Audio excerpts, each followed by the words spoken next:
కేసానపల్లి గ్రామం వద్ద Delhi public school ని సుప్రీంకోర్టు మాజీ చీఫ్ జస్టిస్ ఎన్వి రమణ ప్రారంభించారు.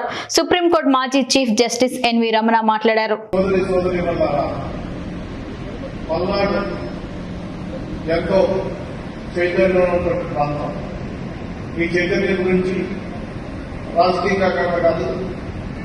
అనేక రంగాల్లో మరి చాలా ముందు సాగుతున్నటువంటి పరిస్థితి మనం చూస్తున్నాం. పల్నాడు యుద్ధం దగ్గర నుంచి అక్కడ ఉన్నటువంటి పల్నాడు యుద్ధంలో ఉన్నటువంటి పాత్రలు మనకు తెలుసు. ఎంత చైతన్యవంతంగా ఎంత పౌరుషంగా వాళ్ళు జీవితం సాగించాలనేటటువంటి నాకు తెలుసు. ఇది ఎక్కువగా మెట్ట ప్రాంతం. నేను కూడా ఒక మెట్ట ప్రాంతం నుంచి వచ్చినటువంటి రైతు కుటుంబానికి చెందినటువంటి వ్యక్తిగా చదువుకోవటం అనేటటువంటిది ఎంత కష్టసాధ్యమైనటువంటి విషయం అనేటటువంటి ఆ రోజుల్లో మేము చూసాం. కాకపోతే ఇప్పుడు రోజులు మారాయి. ప్రతి చోట కూడా ఒక స్కూల్ అనేటటువంటి ఏర్పాటు చేయడం జరుగుతుంది. ప్రత్యేకించి ఈ స్థాయిలో ఒక ఇంటర్నేషనల్ స్టాండర్డ్ స్థాయిలో స్కూల్స్ లేకపోయినప్పటికీ కూడా గ్రామాల్లో పాఠశాలలు వచ్చాయి.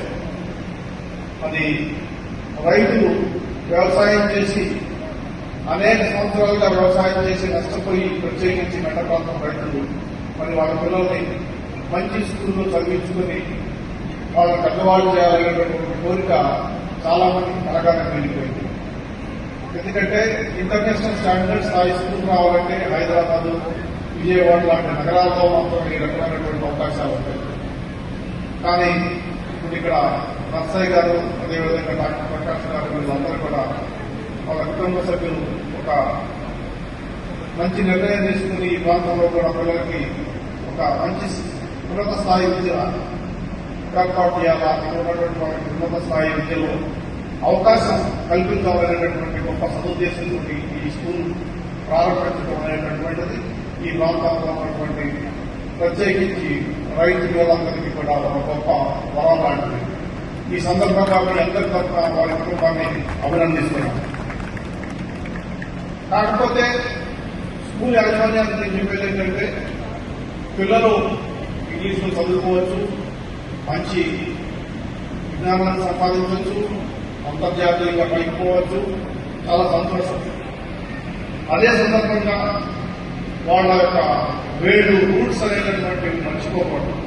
ఏ గ్రామీణ ప్రాంతం నుంచి వాళ్ళు వచ్చారనేటటువంటి విషయాన్ని మర్చిపోకుండా వాళ్ళ భాష, వాళ్ళ సంస్కృతి, వాళ్ళ అలవాట్లు, వాళ్ళ గోడలో ఉండేటటువంటి గ్రామాల్లో ఉండేటటువంటి కష్టాలని జీవితంలో ఎంత ఉన్నత స్థాయికి పోయినా కూడా మర్చిపోకుండా ఉండాలనేటటువంటి నా కోరిక.